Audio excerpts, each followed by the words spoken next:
Netcasts you love. From people you trust.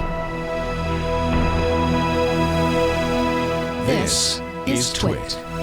Bandwidth for Ham Nation is provided by CashFly at CACHEFLY.com. This episode of Ham Nation is brought to you by Harry's, for guys who want a great shave experience for a fraction of what you're paying now. Go to harrys.com/hamnation to get $5 off your first order. By DX Engineering. DX Engineering offers practically everything you need to outfit your shack, plus the fastest shipping in the industry. In-stock items ship the same day, Monday through Friday until 10 p.m. Eastern. For more information, visit dxengineering.com/hamnation. And by ICOM. For more information, visit icomamerica.com/hamnation.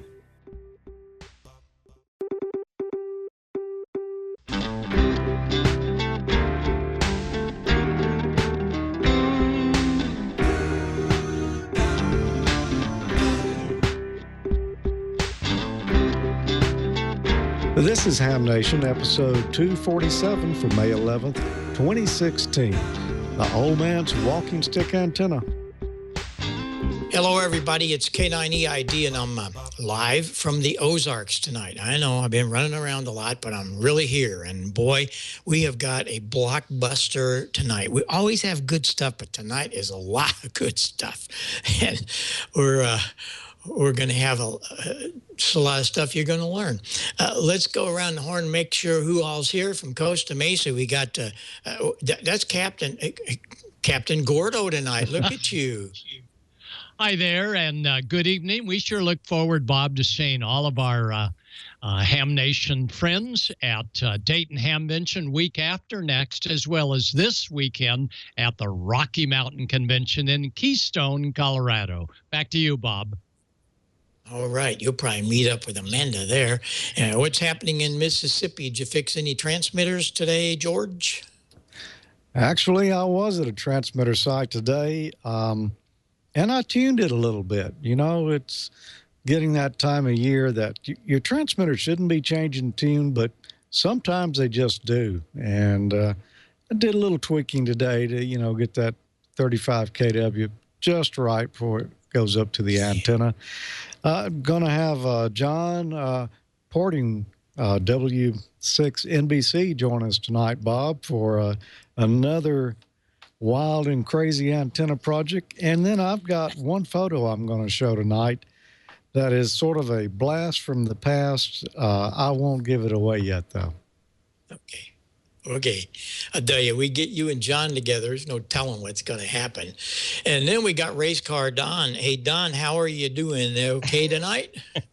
I'm doing awesome tonight. We've got Tamitha Scove coming up tonight in Newsline, and something came across my my Facebook feed this morning that totally not amateur radio related, but it's kind of cool. It was a picture from 5 years ago of my wife in a hospital room where she had half of her kidney taken out because of a cancerous tumor. Well, that was 5 years ago. So she's still here. And for that, I'm eternally grateful. So I wanted to pass that along, that she's been cancer free for 5 years now. So that's awesome. So I just want to share that because it makes me happy. Absolutely. So happy. That's great.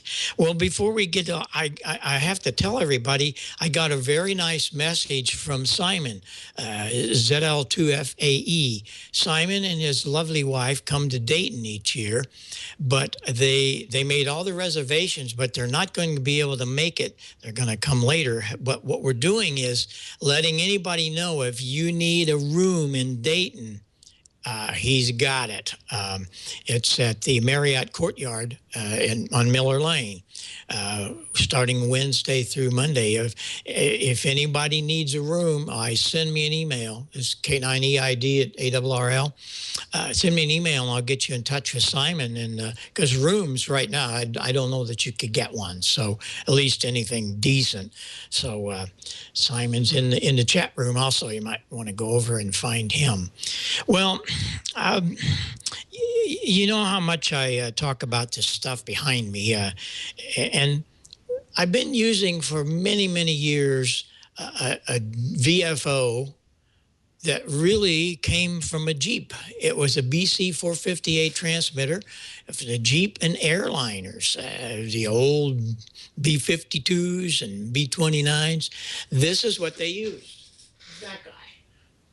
And Wes Shum figured out how to do a little modification. He even made a matching cabinet for it, and that was our VFO. But it wasn't real stable, but it's okay for those days. Well, a company called Hagerty, Jim Hagerty, he built a really cool digital board. And I got a hold of this, oh gosh, maybe well over a year ago. And you guys know how much I've been running around. And I haven't taken the time to build anything for it. And I had it working, all the boards laying out here. Well, my good friend Wayne, you remember Wayne, WA4FTY? Wayne is what we call the Harvey Wells guru. Wayne, let me turn this on. Wayne and I share the Harvey Wells story. It's just a fascinating transmitter. And there's one behind me, and I still use it every day. I've had it since 1956. It was my first transmitter. But what did Wayne do? He goes out and he finds a bunch of them. Now, this is his transmitter. You can just see the edge of it here.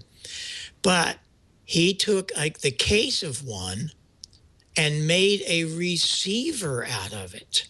And what you're looking at, you would say, well, that's a Harvey Wells. Well, not really. It's a matching receiver. He took a 2-meter Gonset receiver and made an all-band receiver out of it. Fascinating story. We'll get into that more. But he offered to take my VFO boards from Jim, and this is what he did to it. So we're going to run a really cool video that he did, and I'll narrate some of it through for you. What's amazing is that not only did he do this, but he did the video. So let's roll it, Brian, and get all these things happening from Wayne. And as I said, he also did a great job on the video. The starring part of, no, that's not true. The star is he and some of his buddies, as we'll see here. And he goes through the whole project of building a digital VFO. And I want all of you to follow, because you can do this. You can do this. Just takes a little time. There is how he laid out the front panel. And that was Bob, KA3IWS. These guys all meet down on the low end of 75 meters, and they're all good friends. And there's the front panel. Took that layout that Bob did and figured it all out, put it on metal, and started punching holes. That's the control box. And there's the front panel, and then the inside view of the control box. And then you have to put all this together and make it all kind of fit, which they did. This is the rear of it, because we're going to have some connectors coming out the back. So they built all of this together, and look here, we got a nice little box. The VFO is there on the right, and then the bottom is the power supply. And really kind of cool what he did there. He vented it because going to be a little heat in that bottom in the transformer and stuff. But there's all the boxes put together and ready for assembly as far as the PC boards and the switches and all of that. And he painted it all. Of course, that had to be done first. And now we got to see who goes where and what goes here and there and so on. And Wayne laid that all out. The VFO dial LCD panel, that was with the boards that I got from Jim. And there you are, all this ready to go. Now he had to do a connector on the main board, because of it's all going to plug together, and that worked really good instead of hardwiring it. And there's the main boards that you can see that I got from Jim. The buffer amp, and we have to have a buffer amp because we got to have a little bit more output. Right at the center top, about 12 o'clock, is the main digital VFO. The display unit and all that's to the left. And that's a buffer board on the right. There's an amplifier. And so there are all the switches. And he got it all wired and ready to go. Probably double checked it several times to make sure it was all in the right place. And there was ready to rewired and put into the cases.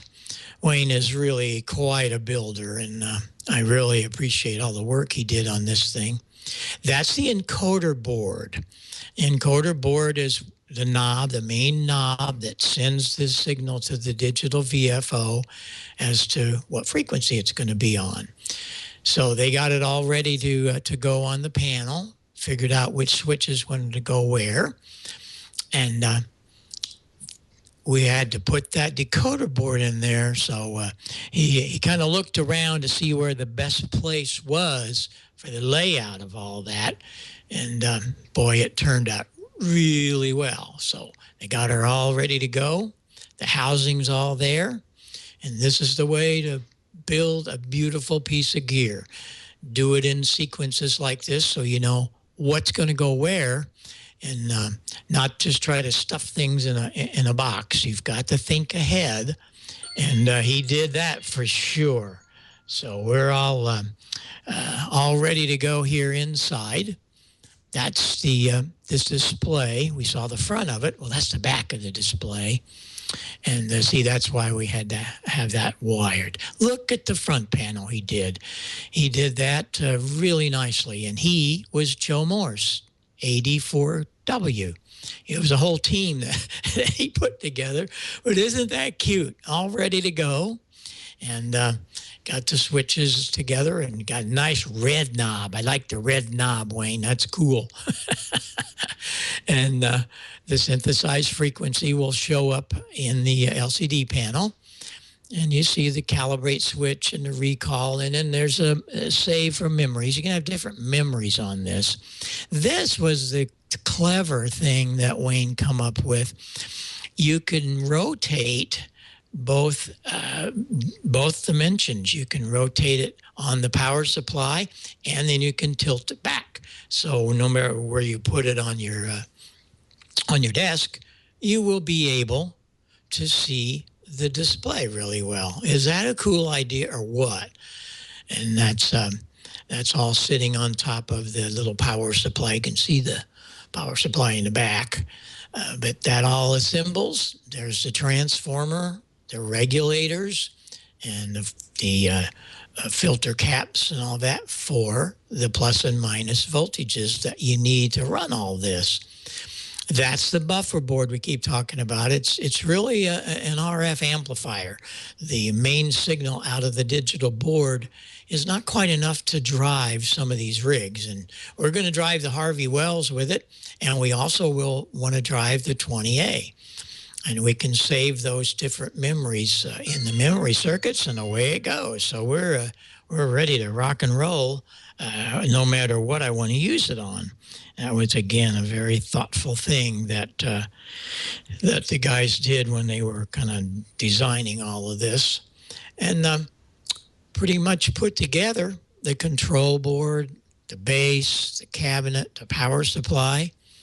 And we have, instead of a bunch of boards laying out here, which I used for a long time, now we have a decent VFO. And it's digital and it's not going to drift or any of that. And there's how they do the cables from the power supply in the back up to the display. And that really worked out great.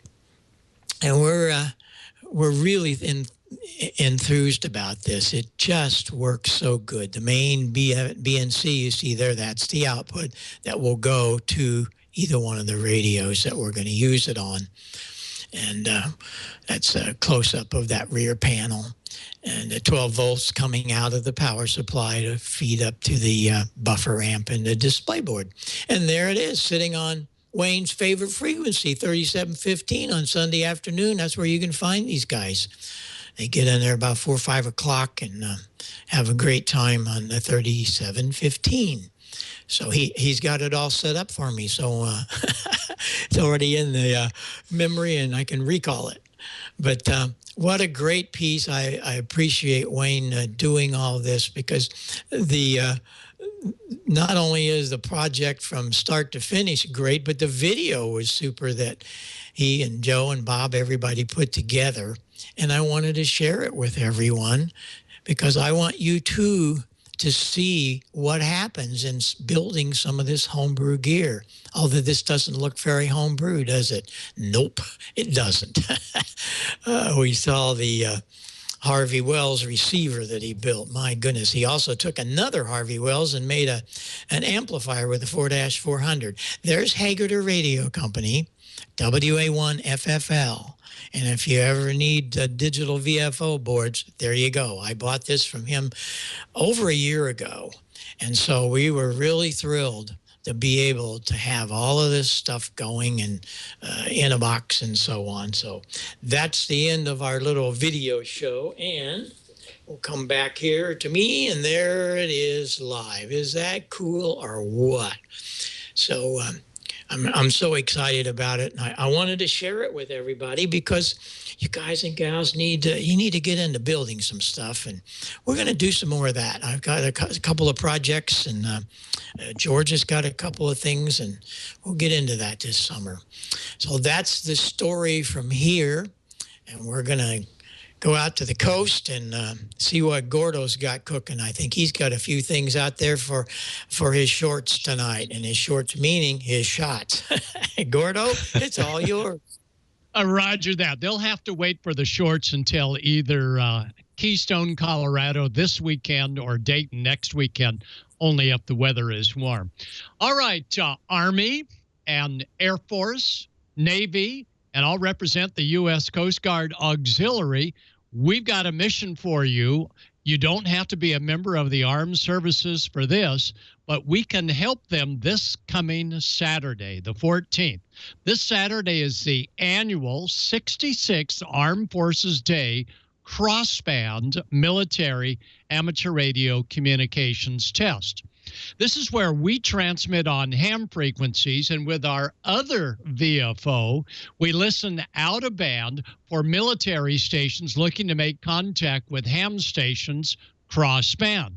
That means get to know your radio, VFO A, VFO B, then go back to the receive and make sure you hit the split button.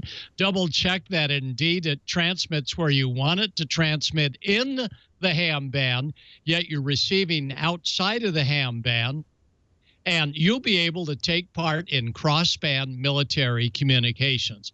Well, how do I know what frequency? Well, the military will be transmitting to you above many different ham bands, but the most common one is the 20-meter band. You could find them on 14,385 or maybe as high as 14,846, 14,854, maybe as high as 15,807, maybe below 20 meters on 13.993. So this coming Saturday, tune above and below the 20-meter band and catch a military station, and they will tell you where they are going to be listening. And once you know where they're going to be listening within the ham band, make sure you've set up split properly and work that military station. Do it professionally, rapidly as possible, and beside upper sideband and frequency shift keying, there's going to be serial PSK, MFSK with 5 different tones for some of our Coast Guard folks, MT63, AMTOR, forward error correction, automatic link establishment, ALE. So no matter what mode you enjoy, listen for the military out of band, just above or below the ham bands, especially 20 meters this Saturday, but transmit only within your privileges of the ham band where the military station says they're going to be listening. So I hope all of you this coming Saturday will enjoy the Armed Forces Crossband Military Amateur Radio Test. And by the way, for those of you on 60 meters, good news, you can go simplex on 60 meters with a military station under FCC rule 97.111, and it's legal. Even though they're not a ham, we share the 60-meter band, so you'll be able to make that military non-crossband but direct contact. So if you've got the 5 60-meter band channels, tune them in. You may hear your military station coming up there looking for a contact. So I hope to see many of you at Keystone, Colorado this Friday, Saturday, and Sunday this weekend for the Rocky Mountain Ham Convention. You'll hear more about it from Amanda. And then a week later, I'll go direct. We'll see you at Dayton Hamvention. And we've got our Dayton button, so I'll see you at Dayton. So it looks like I'm going to turn it over now to Don and find out what's new with a good close shave. Don? Oh, you're a Harry's man. You know what's up with a clean close shave. Let me tell you something. I've been shaving with Harry's for a while, and because Sunday was Mother's Day, I did 2 things for my wife. Number 1, well, I got up and I made her breakfast. I made her French toast. And number 2, I got my clean close Harry shave on, because if there's one thing my wife loves in this world more than French toast, it's my clean close Harry shave. And it sounds funny, but it's true. She goes nuts over it. It's the strangest thing, and it's not really strange, because Harry's makes a high quality, high performance product, high quality, high performance German blades, crafted by shaving experts. They feel really, really good, and Harry's makes them. They own the company. They own the factory. I got to tell you, Harry's is the best shave I've had in years, and Harry's is factory direct. The blades are about half the price of the leading brands, and they ship them straight to your doorstep. You no longer need to deal with lines at the drugstore, wait for somebody to unlock the plexiglass counter and walk with you back to the thing, or carry it back for you because they're afraid you're going to run off with them because they're so expensive. Harry's does away with all that. You can get started with Harry's, and couldn't be easier. Over 1 million guys have made the switch to Harry's. The website is streamlined. It's very easy to use. It takes less than 30 seconds to place your order. The customer service, should you ever need it, is amazing, but you probably won't because they're so cool. And as you probably know, I've been using the Winston set. In fact, I have both the Winston and the Truman set. They're really high quality. The blades are ultra sharp. They give you a really nice, close, comfortable shave. You're going to love it. And you can see right there what comes inside. You get the razor handle. It's got a great look and feel. You get extra razor blades, and you get shave cream or the foaming shave gel. And it smells great. All the products are very sleek. They look just as slick as they can be. And the best part is they cost about half as much as the other razor brands, and they're shipped straight to your door. So why would you want to pay $32 for an 8-pack of blades when you can get them for half the price at Harry's.com? You can get the Harry Starter Set. That's the Truman. It's a great option for new customers. And an amazing deal for $15. You'll get a razor handle, the moisturizing shave cream, and 3 of Harry's 5-blade German-engineered razors. Plus, there's a special offer for Ham Nation fans. You'll get $5 off your first purchase when you visit harrys.com/hamnation. harrys.com/hamnation. Now, they are making those amazing blades. Hey, no steel like German steel, and that is German steel. And it's Harry's. No compromise with Harry's. Give Harry's a try today. And Harry's, we thank you so much for your support of Ham Nation. Harrys.com/hamnation. You need to go. And you can be a Harry's man too. And, it's not just for guys. My wife has her own razor. She's a Harry's girl. So Hey, John, Susie also stole my Harry's razor. So she shaves her legs in the shower. So, wow. We got to watch our stuff around, so our ladies are going to take it away. Well, no, you need to buy her own, Gordon. My wife's got her own. Buy Susie her own. Get one for the cat while you're at it. While you ponder that, let's go to Newsline before we all get in trouble. From Amateur Radio Newsline Report number 2010, these are the Ham Nation headlines for Wednesday, May 11th, 2016. The FCC has issued a warning to an unlicensed operator, charging him with jamming the bands in the New York metropolitan area. Skeeter Nash, N5ASH, has more. The agency's Enforcement Bureau sent the warning to Daniel DeLisi of Astoria, Queens, New York on April 20th. Acting on a barrage of complaints, the FCC sent the warning after its special counsel had several telephone conversations with DeLisi and gave him a number of verbal warnings. It then sent the document which says in part, quote, "In spite of these warnings, the New York office continued to receive information that you were operating radio transmitting equipment on frequencies in the amateur radio services, land mobile radio services, and personal radio services without authorization," end quote. FCC direction finding had confirmed unauthorized 2-meter transmissions from DeLisi's home on April 7th, when it was also discovered he had a handheld radio and 7 mobile radios programmed to operate on those bands, along with rooftop antennas. The document also recounted that DeLisi admitted to the agents that he had operated on 147.96 megahertz that same evening. DeLisi has been given 10 days to respond to the notice before the FCC decides on sanctions. Who says all hams are couch potatoes? Some of them have no trouble at all running a 6-kilometer course through the forest and finding 5 radio transmitters while they're doing it.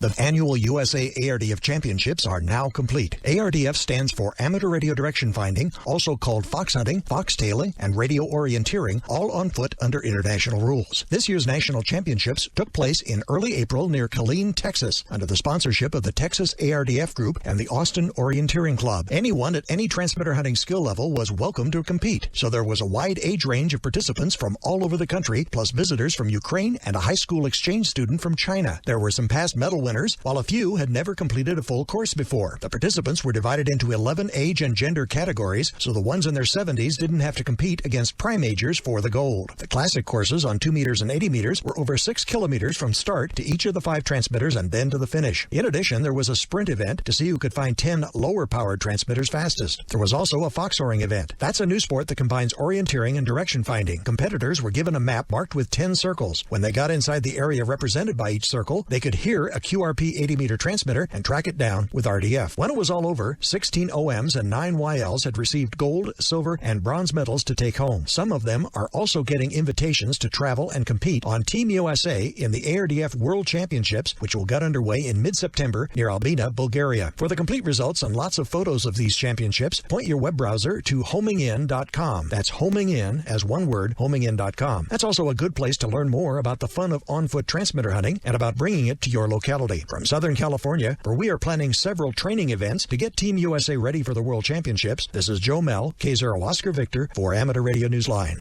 DXers can no longer hope to work the much-anticipated P5 de-expedition in North Korea. It ain't happening. The P5 de-expedition to North Korea is dead, and it wasn't bad propagation, but a lack of funds and the need for secrecy that killed it. So says Paul Ewing, N6PSE, spokesman for the Intrepid DX group that had been planning the historic event since 2013. Ewing has said in a number of news reports that despite long discussions with the Democratic People's Republic of North Korea, a breach in the required security surrounding those talks ended with permission being denied to work from North Korea. The North Korean officials had also requested a fee in connection with the de-expedition, Ewing says, and there was no funding to be had. The 10-day mission to activate the world's most wanted DXCC entity has now been scrapped. For Amateur Radio Newsline, I'm John Williams, VK4JJW. And finally, another reminder that the nominating period for the Bill Pasternak Young Ham of the Year Award is now open. More information and the nominating form can be found on the Newsline website under the YHOTY tab. And that's all from the Amateur Radio Newsline, your independent source for amateur radio news for over 38 years and counting at www.arnewsline.org. With Skeeter Nash, N5ASH, Joe Mel, K0OV, John Williams, VK4JJW, Karen Eve Murray, KD2GUT at the news desk in New York, and our news team worldwide, I'm Don Wilbanks, AE5DW 73. We'll see you next time here on Ham Nation. And now, here's your solar update with Dr. Tamitha Skov. We have a massive solar storm that hits just in time for Mother's Day and gives us gorgeous aurora as far south as Germany and Arkansas in the USA and as far north as Perth, Australia. And then our telescopes capture the mystery of Mercury's transit just as the sun fires yet another solar storm. Those stories and more in the news this week. The sun has been the center of attention this week, first because of region 2542 that has fired off solar storm after solar storm. Now, they haven't really been Earth-directed, but they've been gorgeous nonetheless. Then we had this massive coronal hole that gave us some really fast solar wind, much faster than we anticipated, and along with some kind of disturbed material in there, this managed to cause a huge solar storm at Earth and gave us some gorgeous aurora over Mother's Day. And then, like a cherry on top, we get Mercury transiting the sun. You see it right there? And just as it begins to go off screen, the sun fires yet another solar storm, as if to say, bravo. Switching to our solar storm conditions and aurora possibilities over the coming week, we are still coming down from that fast wind that's been lingering since the Mother's Day storm. So NOAA is giving us about a 40% chance of a major storm at high latitudes. We're only really expecting about active conditions, but these things should kind of calm down as the week progresses. At mid-latitudes, we're only expecting about a 15% chance of a minor storm, with things continuing to calm down in through about Friday. We might get a little bump up in activity because we have a solar storm that's kind of going north of us that was fired when Mercury was transiting. But that storm should probably miss us. But just in case, we might see a little bit of wake effects, and that could bump up the activity just a little bit. But all things considered, things should be kind of quieting back in through the weekend. Switching to our solar flare and particle radiation storm outlook over the coming week, we really don't have much, so everything is pretty much in the green when it comes to flares. NOAA is giving us about a 5% chance of an M-class flare, and that's mainly because of regions 2542 and 43, like we saw earlier. Now, as far as solar flux is concerned, we barely have enough for some decent propagation, but that is going to get a little bit better as those new regions that are rotating into the Earth view from the east, those start showing up and contributing. So around the end of the week, things should start looking much better for you amateur radio operators. So the space weather this week has been pretty exciting. Along with the transit of Mercury, we had a gorgeous Mother's Day storm. Now remember, this was for the American Mother's Day, and if you recall, back in March, there was also a solar storm for the UK's version of Mother's Day. So this means Mother Earth has celebrated Mother's Day twice. So way to go, moms. Meanwhile, you aurora photographers, take it easy. You guys worked your buns off just this past week, so it's time for you to rest and relax and go through some gorgeous aurora photos. And you amateur radio operators, you can finally start getting back on the bands just in time for the weekend. I'm Tamitha Skov. Thank you for watching. All right. Always nice to have Dr. T join us. Appreciate everything you do for us, Tamitha. Just amazing. You know, Bob, this time last year, Dr. T was getting ready for her very first trip to Dayton. Hard to believe that Dayton is right around the corner. What's going on with Ham Nation in Dayton this year? I'm sure we got some plans, right? Well, I'm here. I'll just show you. Look at all this nonsense down here. Can you see all this stuff down here? Look at all this. I got my DX engineering bag down here. There you go. Computer bag. We'd really be in trouble if I forgot my computer. And this thing is full. I got locked up. Full of microphones and cables and all that kind of good stuff. So that's what's happening, and we have to get that all loaded in the van and all that good stuff, and we'll head it out here. So we'll be there Tuesday afternoon. But anyway, I want everybody to join us on Wednesday night here because it's going to be live. Valerie and Gordo and myself and anybody else, if you're around the Dayton Crown Plaza around 7:30, 8 o'clock Eastern time, where we'll start setting up. Come on up and join us. You can be in the live audience. And we even have a band, don't we? Yes, we have a band all made up of hams. Let me tell you, it's great. So anyway, we'll see you, of course, here on the air, but we'll be broadcasting from the DX contest party at the Crown Plaza. And thanks to DX Engineering and Tim Duffy to set that all up. So we'll see you next Wednesday from Dayton. There you go. And I'm really excited about it. These broadcasts are always so much fun, and especially when all of us can get together live. That's really cool. George, we're going to miss you, but I guess we get to see you on Thursday. Is that right, George? That's right, Bob. Yeah, I wish I could be there Wednesday night, but not going to make that. I'll be getting in Thursday afternoon, though, and we will be doing some live stuff from the ICOM booth at 2 p.m. on both Friday and Saturday. We're going to be recording some live shows there. They won't be streamed live, but we'll bring them back and have a lot of good footage afterwards and some interesting interviews.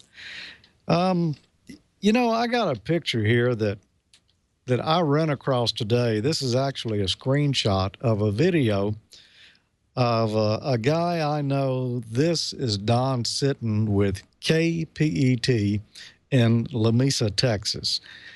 Now, that computer you see in the background there, the software running there, that is software that my partner over at Amateur Logic, Tommy Martin, and I wrote in the 90s. That computer right there was built in 1999, and it's still going today.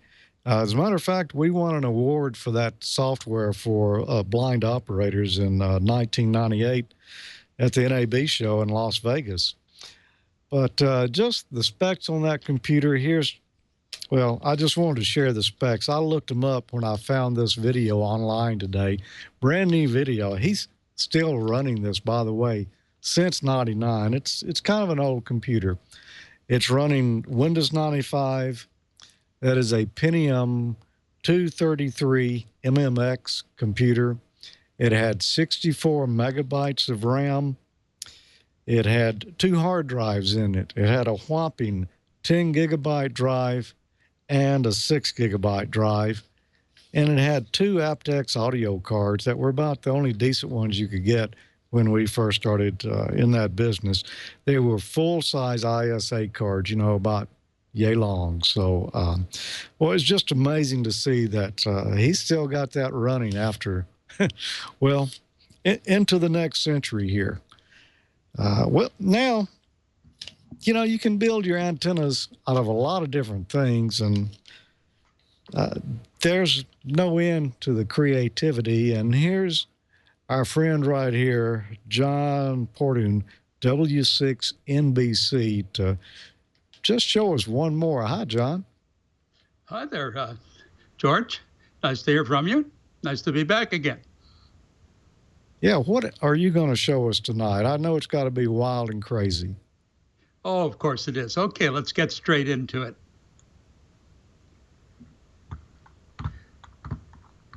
Slide my mouse over here so I can change this.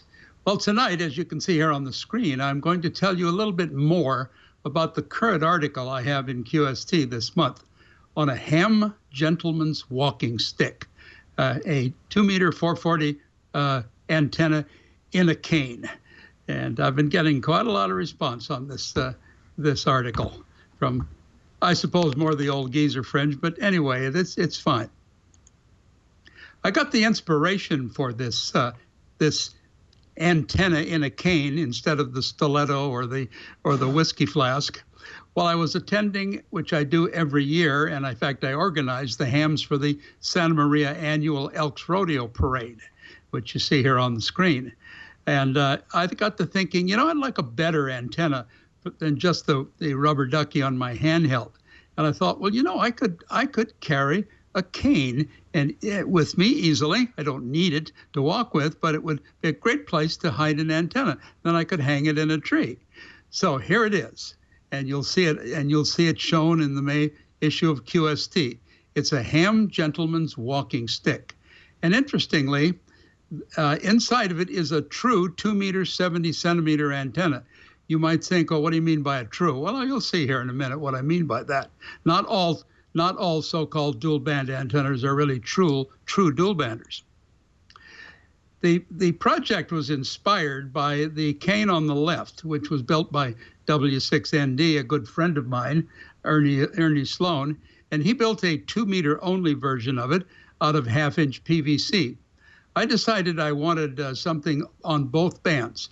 And there's mine on the right. I'll show you a little more of it later here. And it truly is a 2-meter 70 centimeter antenna inside that cane, which you can hang in a tree. Later, after I built it, my good friend Jerry, AF6PZ, who I talk to every week on the Echo Link, he is a fancy woodworker, and he made this beautiful wooden version of the cane. And if anybody who'd like more information on the project where he made it, well, you can find a link to it on my website, w6nbc.com. And quite a number of both hams and woodworkers have been interested in this. It's a beautiful job that he did there. You can see it being turned here on a lathe. Inside of it is a coaxial dipole, and that's really the topic or the subject here tonight, the coaxial dipole. I know it's an antenna a lot of hams have thought about, but it really was the only kind of an antenna that would go inside of a cane. What is a coaxial dipole? Well, you see one here in schematic form. It's a piece of coax coming up from the bottom there, and everything's been stripped back on top, leaving a typical quarter wave spike or a 19-inch spike at the top. That's the center conductor of the coax. A lot of times the other half of the antenna, which is the sleeve portion, which is also a quarter wavelength long, is made by folding back the braid, or you can put a actual metal sleeve around it. And since the antenna is coaxial and the feed is up through the bottom, it's really a half-wave dipole. I decided that using a sleeve method was a little too bulky for the cane, so I tried a different technique, and this works very well. Instead of using a heavy sleeve or folding back the braid, I simply took some ferrite choking and put it a quarter wavelength down the outside of the coax. So the coax comes up to the feed point there where the braid ends, the center conductor continues for a quarter wavelength, but another quarter wavelength back down the outside of the jacket is some ferrite choking. And this allows that whole thing to act as a half-wave antenna. Here's what it looks like inside, or at least this is a sample of it. You can see the coax there coming in from the top, and one of the ferrite beads at the top. These are mixed 62 beads, which you can get. They're ferrite beads, which Mauser or DigiKey cells. And then you can see in this particular case, the outside of the shield has been exposed, and you can see the feed point there. And then from there on, it's just the center conductor. That's typically what's inside. Both the shield and the quarter wavelength center conductor are quarter wavelength, and they form a half-wave dipole above that ferrite, which chokes everything off from going down the cable. Actually, I use several ferrites, not just one. Here is the top of my cane. And you can see instead of using ferrites in it, I decided to use the old trick of coiling up the coax to make a choke. And as you can see, the coax comes in, goes through a slot in the top of the cane, comes out, winds around the top of the cane 7 turns, and then goes back inside. That acts as the choke and decouples everything beyond the choke. Now, the real question, though, is how do we make such a coaxial dipole into a true dual band 2-meter, 70-centimeter antenna? That's not as easy as you might think, because a lot of hams believe that any 2-meter antenna will work on 70 centimeters. Yeah, it sort of can, by using the third harmonic of 2 meters. 140 megahertz, 3 times 140 is approximately 440. A lot of people have tried to make J-poles into dual band antennas, and you often see them out at swap meets and stuff. But they're really not true dual banders. They work on 2 meters and 440, but they've got a problem. And here's the problem. Here's an easy neck radiation pattern from a simple 2-meter coaxial antenna. The 2 meters fine. The energy goes exactly where you want it. It's the black display there and the blue line. The 2 meter energy goes where you want it. But if you just let the 2 meter antenna try to act on 440 as well, which it will actually tune up there, the energy goes where you don't want it, up at high angles or down at low angles. But you don't have to live with this. Here, in fact, is our two plots done with EasyNet. One showing you on the left there that the 2 plots both are in the 2 meter band at 146, but you'll see on the right, the one that comes out in 440 is my antenna, my true dual bander. If you try to make just a 2 meter antenna work on 440, it'll be above the band. doesn't quite fit. So you have to fudge it at best. Well, how do we do this? How do we make this antenna, this coaxial dipole, into a true dual bander? Well, it's pretty simple. You see the coax coming in from the right, and you can see the choke wound around it to decouple the antenna from the coax. You see the braid coming out there, and then the center conductor sticking out. The whole thing there is the 2-meter antenna. But if we put two open-ended stubs at the right place on this antenna, the open-ended stubs will act as an open circuit and will cut off everything but the center portion. Now we have two true dipoles, two true half-wavelength antennas, which radiate in the correct direction. And that's how this antenna works. Here you can see the actual stubs inside of my cane. The top is the center conductor, and the stub is another piece of wire bent to form a approximately 6-inch long stub. The bottom one is the bottom stub, which is on the coax. Both are soldered on at the correct position. There's a nylon insulator to keep them separated. This particular antenna also, by the way, makes pretty good base station. You don't want to use it as a cane. Just take the handle off and put a straight bottom on it. Here's one of mine mounted outside. It's much shorter, much more attractive than a homebrew J-pole, and has exactly the same performance as a J-pole, quite equal in performance. So there you have the coaxial dipole. I'm going to switch back over live here to myself and show them to you. Here is my cane right here. I'm going to pull the top off so you can see the if I can get them out to come out here. Yeah, well, the coax connector goes through the end. But you can see kind of how that's done. Didn't cooperate with me.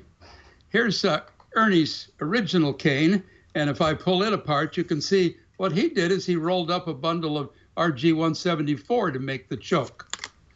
And here's Jerry's lovely cane. I'll show you the beautiful hand-laid, both the beautiful inlay on the top of it with his call sign and my call sign. And I'll show you, I'll unscrew the handle for you so you can see the inside of it. It's a real piece of woodworking art. Come on, unscrew. Things never work. There are the ferrites right there. You can see them on the coax. And here's the coaxial dipole inside. I've got heat shrink over the top of it. This one has an extra feature. As you can see right here, I shortened the upper section by curling it into a helix. So it's not 19 inches long, but only about 9 inches long. But this one is a single monobander. We didn't have room in it for the stubs. Well, there you have it. No whiskey flask, no stiletto, no special James Bond stuff, but just a ham radio antenna in a cane. Back to you, George. John, that was a great project there. I saw the article in QST and really, really interesting. I like the way you pull that off. Would I be able to use this right here to convert my cane into an antenna? How do you mean? I'm not following you. My aluminum stick, will this work? I still don't know what you mean. Can I build one of your antennas in an aluminum stick here? Oh, an aluminum cane? No, it needs to be a non-conductive cane, plastic or wood. Okay, cool. Well, I kind of knew that. I was just trying to be silly, and it backfired on me. So well, that's all right. Silliness is permitted. You know, my last time show wasn't exactly serious. Oh, yeah. Yeah. Well, thanks for pulling that together for us, John. That was a great article in QST, and we appreciate you showing it to us here because, you know, there's folks who won't be seeing it otherwise, and a fun project there. And, hey, we're looking forward to whatever you might do next. Very well, and I'll be glad to be back. All right. 7-3, John. Well, you know, last week I asked a question. What frequency do radio control clocks receive? Well, I had a number of answers there, and most of you got it right, but our lucky winner is Dennis Allen, WA5LXS in Carrollton, Texas. And he said, I believe the clocks run from WWVB on 60 kilohertz, and that's the time base. Well, you're correct, Dennis. So we're going to send you this MFJ 148RC radio-controlled 24 12-hour dual clock, one you can set for your time zone and one for UTC or wherever. And it's also got a 10-minute ID timer in it. You'll enjoy this. So we'll be getting that out to you. And for next week, I've got another question here and another prize. And this one comes from the amateur radio technician exam. And I think if you think about this one a little bit, you'll be able to answer it. What is the primary advantage of single sideband over FM for voice transmissions? Your choices are A, single sideband signals are easier to tune. B, SSB signals are less susceptible to interference. C, SSB signals have narrower bandwidth. Or D, all of these choices are correct. If you think you know the answer, send it to me, hamnationcontest@gmail.com, and you could possibly win this DX Engineering DXE GBWM wall mount. It's a copper ground bus, great for your shack grounding. Mount it right to the wall. Number of holes drilled here for putting your own bolts in, plus big wires on terminals there and crypt terminals for smaller. You know, you need all your grounds connected in one place when you're doing grounding. And I'm not going to get into grounding because that's a controversial subject and we all have our own opinions. But I think most of us will agree that all your grounds should be together. This is a great way to do it right here.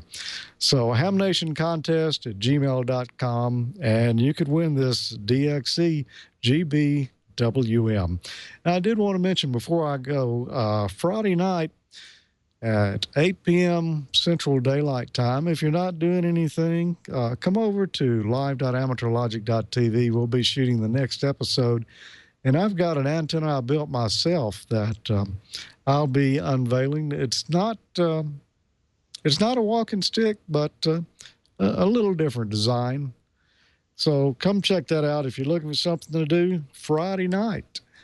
And now let's get Don in here to tell us some more about DX Engineering. You know, if you don't have one of these DX Engineering catalogs, well, then shame on you. You need to get one. This is the Autumn Winter 2015, which I believe is the most recent one. They should be coming out with a new one pretty soon, I would think. But anyway, everything is right there at dxengineering.com, so you need to go check that out. And let me tell you, if it's not in here or on the website, and there's so much more on the website because they update this stuff so much and they're constantly adding new stuff. If it's not on the website or not in the catalog, chances are you don't need it. And, of course, they'll be unveiling a lot of new stuff at Hamvention in Dayton. Yes, Hamvention is upon us. And, of course, like I said, DX Engineering is going to be unveiling some of the new product innovations. Make sure you visit the official DX Engineering booth in the main arena. You can't miss it. It's huge. It's right there along one of the long sides. See the latest. Plus, you can get the exclusive Hamvention-only deals and special prices. And you can see Tim Duffy and Mel will be there and all the great folks from DX Engineering. You can also find the DX Engineering team members all over Dayton throughout the weekend, not just there at the booth, but they'll be all over the place. Check out the schedule. It's posted under Tech Info and News at dxengineering.com. It will tell you exactly what events DX Engineering will be involved with. Now, the staff will be at the Contest Super Suite every night and, of course, at Contest University. And if you're going to go to 4 days in May, DX Engineering will be there as well. There's going to be a small army of DX Engineering staff members enjoying the show. So if you see someone wearing a DX Engineering credentials, they would love to talk to you about your station, answer any questions, give you some advice, whatever. And, of course, the DX Engineering booth, that's going to be your go-to spot. It'll be set up along the big main arena there at Hera, as always. They'll be showcasing some exciting new gear for the new year for 2016. So be sure to check that out. And even though most of the DX Engineering team will be in Dayton, the order and tech support lines will still be open. That means you can always order at dxengineering.com and also via the phone. The tech staff will be working at a reduced capacity, so exercise a little patience if you call, but nonetheless, you'll get your question answered, I promise you. And if you're going to be at Dayton Hamvention, make sure you stop by the DX Engineering booth. The technical advisors will be there. They'll help you solve any issues with your station in person, show you the latest product innovations, all the stuff that you're going to need, plus a bunch of exclusive show specials and temporary price cuts too at Dayton. So if you see someone walking around through the show wearing the DX Engineering credentials, you got to stop them and you got to chat, because I'm telling you something, you're gonna learn something, that's for sure. DX Engineering is also an authorized E-antenna North America distributor. That means you can now get these world-class antennas without the hassle of international shipping. DX Engineering has several antennas in stock and ready to ship today. The E-antenna, they are rugged, high-performance antennas, and they're affordable, too. They're not going to break the bank. Select from E-antennas, Yagi and Dipole designs, VHF and HF antennas can be found in some of Europe's most competitive DX stations. And now you can get them for your installation straight from DX Engineering. You don't have to go across the pond. And, of course, you know this. DX Engineering ships faster than anybody else in the industry. If you get that order in by 10 p.m. Eastern, and if it's in stock, it'll be on a trek headed your way that night, usually within minutes, sometimes within a couple of minutes after you hang up, or maybe even before. If you're going to sit there and chat for a while with proven products and expert advice, DX Engineering will help you shrink the globe. Request your catalog. Better yet, shop online 24 hours a day, 7 days a week for the absolute latest stuff at dxengineering.com/hamnation. And don't forget to stop by and talk to them at Dayton. You're gonna appreciate them. I guarantee you that. I sure do. Great folks. Great company. DX Engineering, thanks for your support of Ham Nation. We do appreciate it. And now we've got Dale tonight. We've got some interesting stuff from Dale. How are things your way, Dale? Hey, we're doing pretty good, Don. Glad to see you on there. Love your DX Engineering commercials. And that is one nice catalog to browse through when you've got time there, I'll tell you. Well, tonight we'll try to get you in the mood for Field Day. But first we have a selection of shack photos from an amazing vintage station. Brian brings the first one up here. The station's operated by Dave Jennings. He's WJ6W, and he's one of the main stations on the West Coast AM International net that meets on 3870 each Wednesday evening at 7:30. Dave reconstructed this great station with many components used in his college radio station back in Iowa. There's a pair of Ampex tape decks there, a Collins audio mixing console, and that famous RCA DX77 ribbon microphone. You're looking now at his Collins station that he operates on the net. And here's where he operates when he gets a chance. He takes a look at the 40-meter vintage station. You saw that briefly. And right now, here's some Collins turntables to check out. Can't find those around anymore. The Collins 20V transmitter is out in the garage. It's remote controlled, just like in a commercial station. There wasn't room in the house. It fits nice in the garage. In fact, Dave was instrumental in getting the Collins transmitter for Leo and the mixer for the TWIT TV studios. Dave has enjoyed most modes during the modern digital and vintage equipment he owns. He leans toward the older stuff. Likes the tubes after spending many years in the broadcast industry. Here's the upper shot looking down on the tubes in that transmitter. Collins, Drake, Helicopters, and Heathkit all round out his collection of old rigs. His favorite mode, though, is AM, using this vintage equipment. But you can find out more about the AM International by visiting their website at ami-west.com. Well, to get you in the mood for Field Day this year, I reached into my archives, found a video from the Greater Wichita Area Field Day in 2012. While it's about Field Day and all the activities that take place during Field Day, It's more about how to bring all the ham clubs and amateur organizations in your community together to build a bigger and a better field day. It's premiering here on Ham Nation 4 years after we produced it. Let's watch.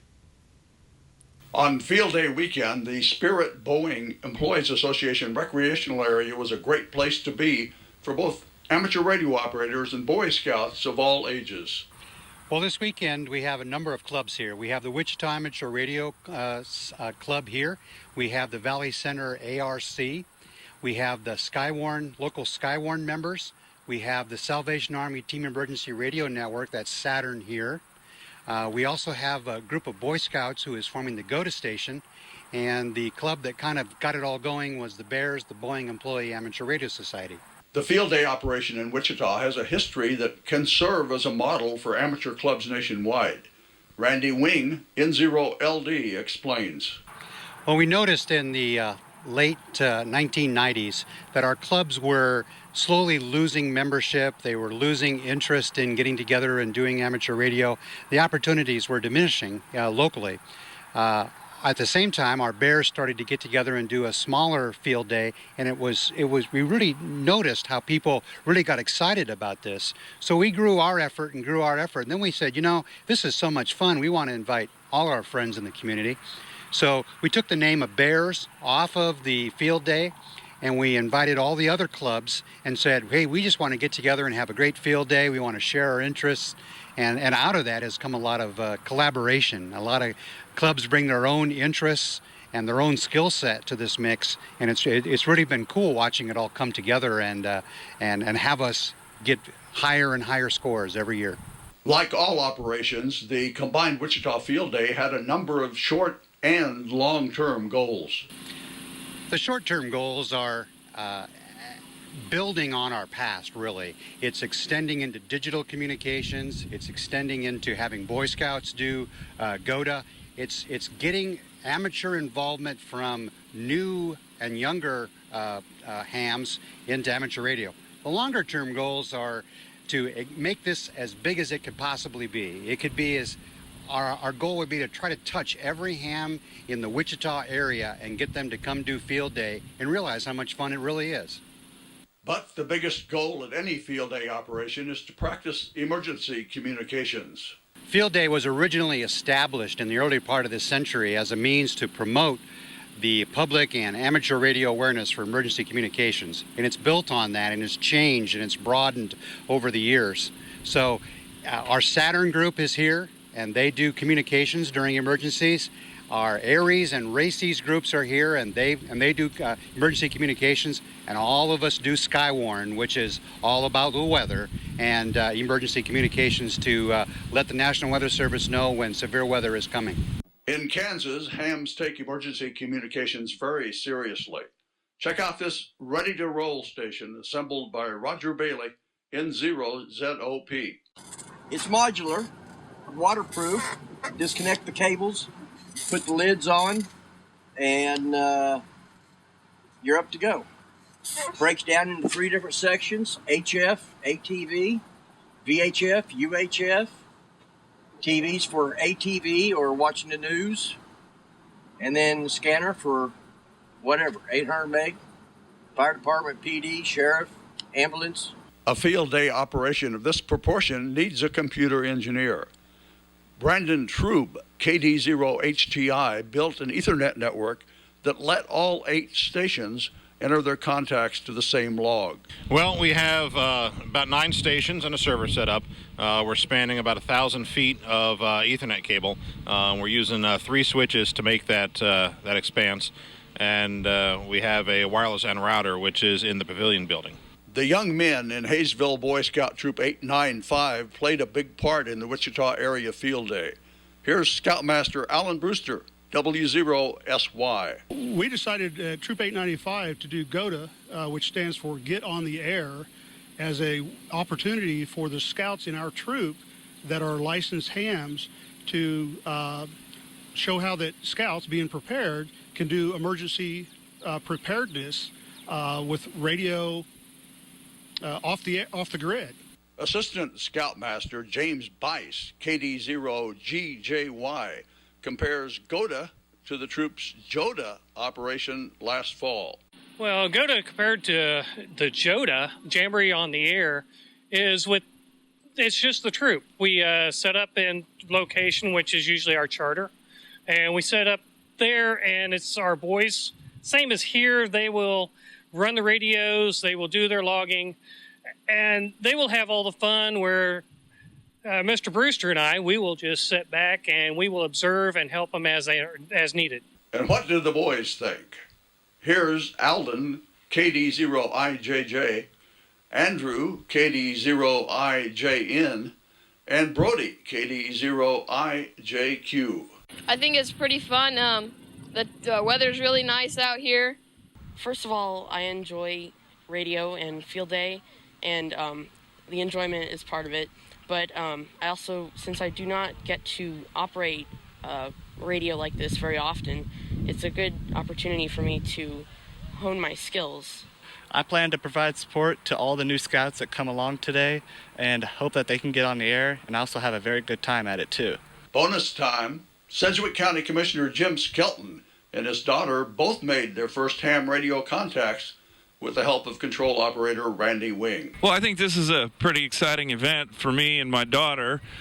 We spent the last 20 minutes looking at the radio set here to my left. I got to make my very first contact down in North Florida today, and my daughter's currently working on that. I'm really impressed here with the technology that I've seen, the knowledge of the people, and of course, it's impressive to see those young Boy Scouts over there learning how to serve, their perhaps role in emergency communications in the future. You never know what your life's going to bring. So, I'm very impressed. Hey, it's field day. We can't forget the food. Here's the chef, Don Urban, KC0BVX. What's for dinner? That's the standard answer to that is roadkill. But last night we cheated and we had hamburgers and hot dogs, potato salad, and baked rooter tooters. Tonight we're going to have pulled pork sandwiches, potato salad, and some more rooter tooters. Field day's over now, and much was accomplished. Randy Wing wraps it up. A lot of amateur radio operators are very good at the technical aspects of our hobby, but as we form groups and niches of interest within the amateur radio community, we don't always communicate between our groups, between different emergency communication groups, between novices, between more experienced people. So Field Day, Greater Wichita Field Day, what it's really done is it's brought all the people in the local community together, and now we've become friends. And now that we're friends, it's a lot easier to support emergency communications together. Reporting from the Spirit Boeing Employees Association Recreation Area in Wichita, Kansas, for Ham Nation, I'm Dale Puckett, K0HYD.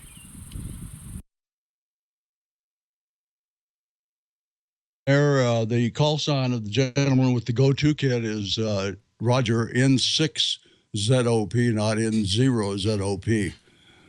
Well, I hope tonight's videos put you in the mood for Field Day, and if you're on your club's Field Day committee, I hope you found a few great tips from Randy, N0LD.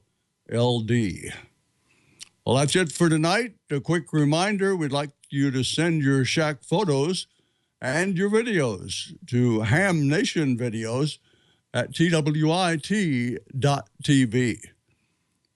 Amanda's standing by right now in the chat room, but first we're going to check in with George and see if we can find out about the latest news from ICOM. What's new, George?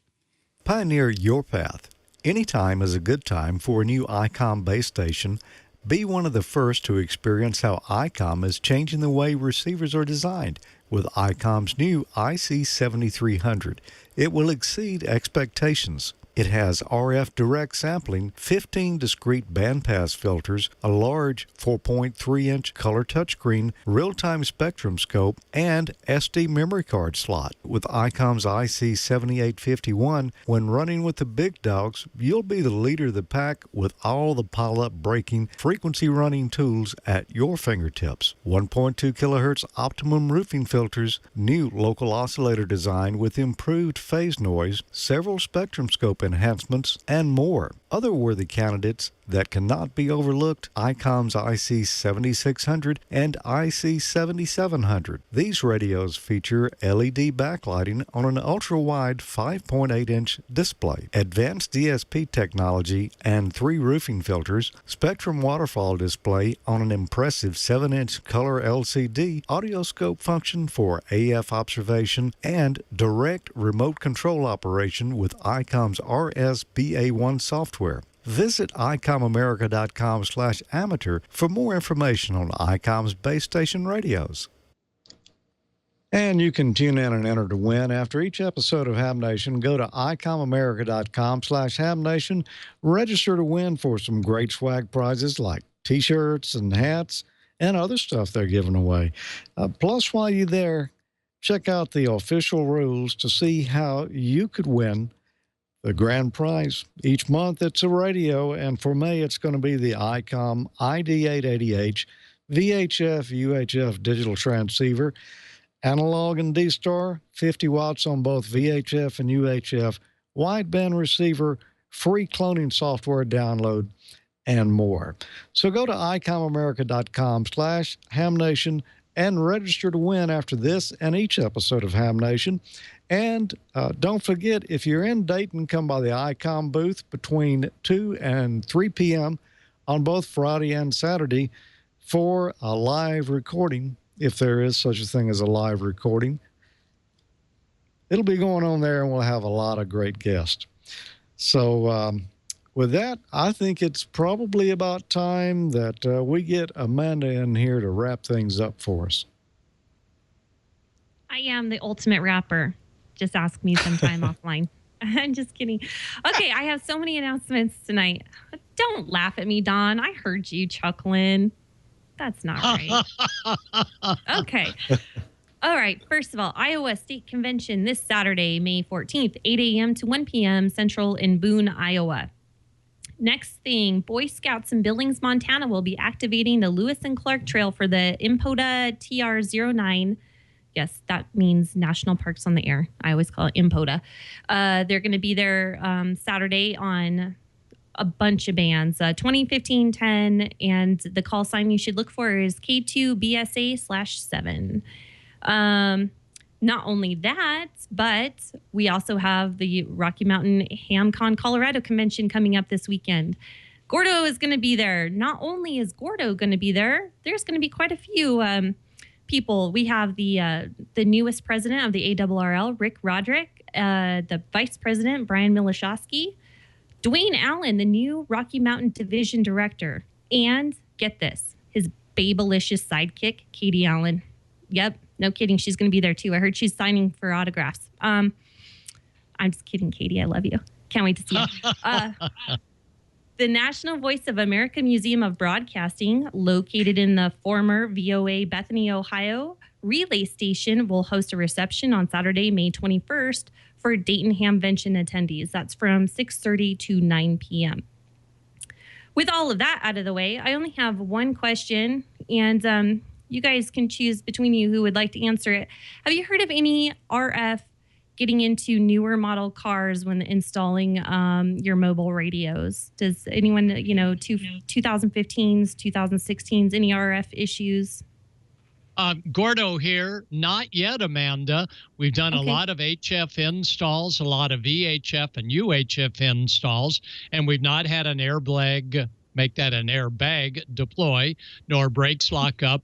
Occasionally, we'll make a windshield wiper go back and forth on 75 meters, but no adverse effects to today's modern cars. But I must say, today's modern cars give off all sorts of birdies. Those are discrete little teeny signals that you sometimes tune across on both VHF as well as the high end of HF. Back to you.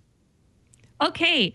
I was seeing in the chat room someone asking me what my badge name is. I don't even know. Don, what does that mean?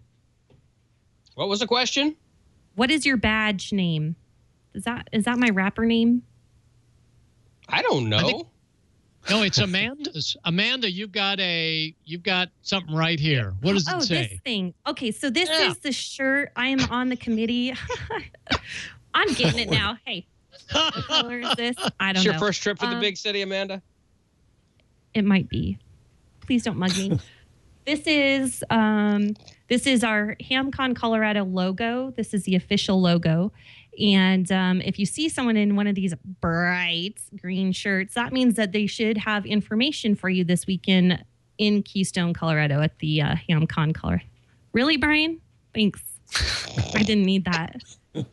Just like my sunburn that I didn't need. Anyhow, thank you so much. Hey, you guys, that's all I have for tonight. Who's closing it up tonight? George, is that you, or Don, is it you? That's George, probably. I don't know. George, you take it away. Thanks, everyone. Oh, that way. Well, gee, I was totally unprepared for this. But I think Don probably was too. Yeah. Well, okay. All right. My chat room died, so I don't know if anyone posted what the frequencies for the HF nets are on. Let's go over some frequencies. I can do that for you. 14267, join Steve and the gang. And I know that they were looking around 7180 for 40 meters. Gordo, you going to be joining them on 40 meters? Yeah, 7177 to 7182. They're around there. Okay. I see them on my ICOM. There you go. Look at those waterfalls. Isn't that awesome? And 14 Charlie for the D-Star, and do drop in for Echo Link. Yep. With you on that. There you go. Well, thanks for being here, everybody. Another fun show tonight. We're looking forward to seeing some of our Ham Nation hosts live from Dayton next week from... where was that going to be? Contest University at the reception for it. So, Gordo, were you going to be at that event? I will be there, Crown Plaza, and we're going to be there. Val will be there, and Bob, of course, will be there leading the charge, and all of our great DX engineering pals and ICOM America. It's going to be who's who. We'll see you a week from tonight. Okay, well, we'll see you from here because I won't be there until Thursday. Don, any final words before we go? No, just thanks everybody for being part of the Ham Nation family. We appreciate you and love you, and we couldn't do it without you. And there you go. That's about it. Okay. Amanda? Hey, that's all I have for tonight. And except for that, some of you guys kind of have like senioritis where you're so excited for Dayton, and I just don't like any of you because you're going and I'm not. No, I'm kidding. Yeah. You guys have a great time. Well, the next week's going to be fun. The live show. You guys all have to tune in for that for sure. Me too, neither, Amanda. We'll sit around and we'll cry on each other's shoulders from afar. Okay, that sounds good. Okay, well, thanks for being here. We look forward to seeing you next week at the same time for another great show. So, 7-3.